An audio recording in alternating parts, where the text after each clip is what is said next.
Yo, what's up? Tui here from Vroom Vroom Tune Room. I'm here to talk about tuning your kids' boards, the importance of tuning your kids' boards. I'm here at the home of my super good homie of like 20 years, T.O. Double, Anna Von Pelt, founder of Niche Snowboards, one of my favorite human beings on the planet. These guys are incredible. And little Elwood's almost 3 years old. Me and him share the same birthday, January 7. What's up?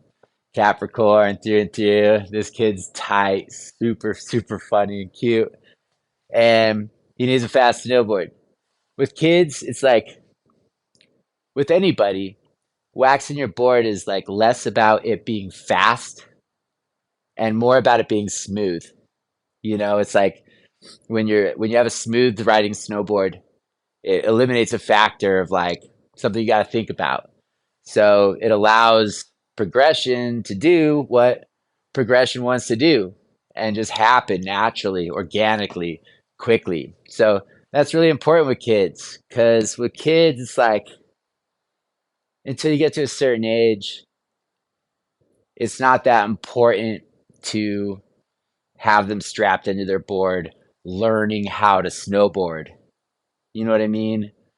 With kids, it's like I feel like parents are in a big hurry to get their kids snowboarding, or like parents will put their kids on a pair of skis.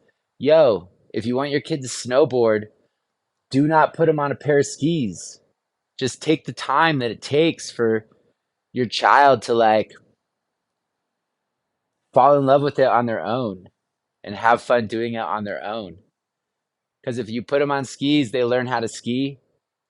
They're going to love skiing, obviously, and they're probably going to keep wanting to do that. So take the time with him, let him be on the snowboard.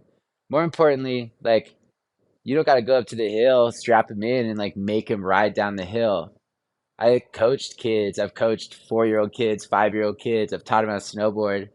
And the most important thing you can do is just have the snowboard with you, be up at the hill, playing in the snow with the snowboard around, sitting on it, sledding on it, having snowball fights, making snow angels, building snowmen, like stuff that kids like to do. Just have the snowboard around and a part of that experience. And then they like start to gravitate towards it. Have your snowboard there and ride it and like build a jump and do something cool and like make them want to do what you're doing because your kid looks up to you. Your kid looks up to you more than they look up to anybody else. And I mean, snowboarding is unbelievable. Your kid is going to want to do it if you want them to do it and if you allow them to do it. So don't be in a hurry. Play with them in the snow, have the snowboard around. But when they strap into their snowboard and it's time for them to go, don't put them on a sticky snowboard. Put them on a snowboard that actually rides good, that's smooth, fun to play on. Something that's good for them. So keep that in mind. We're going to look at tuning a kid's snowboard. Typically, when we're talking about tuning my snowboard or tuning your snowboard, we're doing like a blend of multiple waxes, right? You're putting a colder temp on the edge and a little bit of a warmer temp on the base because that base is reacting to different snow, fresher snow, warmer snow, new snow. Your edge is reacting to old snow, coarse, granular snow that's super frozen, that's a layer beneath the fresh, right? With a kid, you're not going to really worry about that. So for a child's snowboard, like I'm still going to go through the process of cleaning it, right? You want to clean the base because kids' snowboards, even though they're so small and they're way more inexpensive than an adult snowboard, they're still built the same way with a good base that absorbs wax. So you want to treat it the same way as you would a grown-up snowboard, right? So we're still going to clean it. Take the wire brush, brush it down. Pretty easy considering there's like no surface area on this thing, right? So cute. Yeah, I didn't start snowboarding on one of these things. I was like 14 riding a 160 airwalk or killer loop or something whack, you know what I mean? This thing's sweet. It's no wonder kids are so good at snowboarding. So I'm still gonna clean it with the wire brush, and I'm still gonna apply the wax. Same wax. This is F1 sick racing wax. This is like the best stuff from One Ball J. It's dope. Still gonna put this on my kid's board, or sorry, rather, my spirit animal's board, Elwood, and this is gonna ensure he's gonna go. Kind of, he's just gonna be ripping. He's gonna be having a good time when he's strapped into this thing. Gonna apply it the same way. We're at crayon style. This way we're not wasting wax. We're getting a nice even application. Put it on there. Edges for a kid. No big deal, man. You know, the kids physically they develop from their head down. So like even though like when we're snowboarding, we're using our ankles a bunch, like for that minute kind of micro adjustment to control the edge and everything. Kids aren't doing that. Kids are just bobbleheading their way around, like leaning back and forth. So they're not really engaging their edge that much. So the edge is like way less important than having a smooth base. So we're gonna smooth this out, same as ever. Tip and tail here, like kind of superfluous, you know. I'll show you that there's a riglet reel tied in, a little handle here for the parent to kind of like hold on. Took that out so I can smooth the wax over and get the whole base. So taking your time, nice and slow. Melt that wax in. Let it absorb into the base. Your kid's board is gonna burn wax a lot slower than yours because, you know, if I take one run top to bottom, like that's about what your 1, 2, 3, 4, 5-year-old kid is probably gonna put on his board in like a few weeks or maybe even a whole season, you know? So you just really got to wax it up for that first time once a year until they get to a point where, you know, they're snowboarding a bunch. Maybe you get them into that mountain academy. Maybe they start competing USASA, you know, like even still, like don't rush it with these guys. Make sure they're having fun.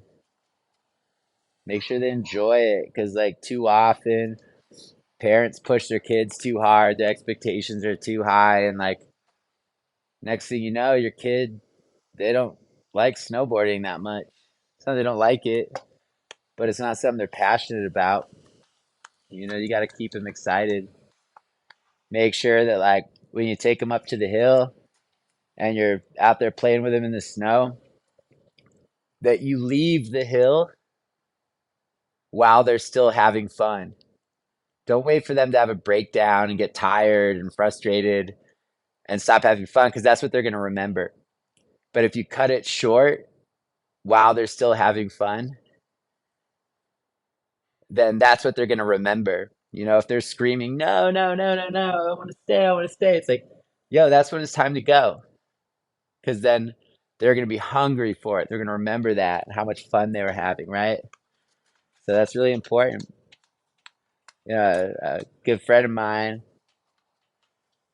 Mr. Blue Montgomery, he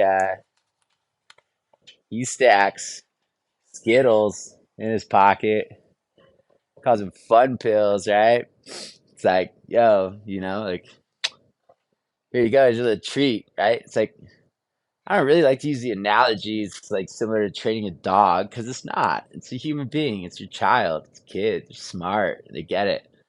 But like also like having little treats, like little piece of chocolate, little candy, like some it keeps them engaged and motivated and like wanting to do this. So that's really important is just making sure that they're engaged and having fun. Leave the mountain while they're having fun. Keep them wanting to come back for more. Think about your experience. If you're having a bad time, you remember that. If you're having a good time, when you're on the drive home, you're like, man, I can't wait for the next powder day. Or like, I had such a sick park day. I can't wait for the next one. It's like, just think about that, your experience. But, if you want your kid to snowboard, don't put them on a pair of skis because you're impatient to get them up on the hill. Because you're greedy for your own experience. You want to go snowboarding, right? So, like, you want your kid to be up and, like, doing it same pace. Nah, like, you need to take the time with him. Let him fall in love with it. That's how we get more snowboarders. Otherwise, y'all are just pumping out more skiers. Skiing's fine, but I'm not a skier. Nobody I influence is gonna be a skier ever. Snowboarding is so like magical and like so cool, creative, fun, expressive. Like I don't, man, it's like shaped my whole life. I can't speak at all to skiing, so this is kind of dorky. Just kidding. Y'all are fine. Y'all are fine. But snowboarding is snowboarding is the shit. So, take your time with your kid. Wax them up. Make sure the board is good. Make sure the bindings are good, right? Single strap bindings are sweet. Makes it super easy for the kid. Super mellow. Um, and you know, you do this, you're gonna ensure that they're gonna have a good time. So take your time for this. Take your time with your kid. So this is all waxed up. I better go grab Elwood and show him how to scrape this thing because, like, maybe he wants to do it. I don't know. We'll find out.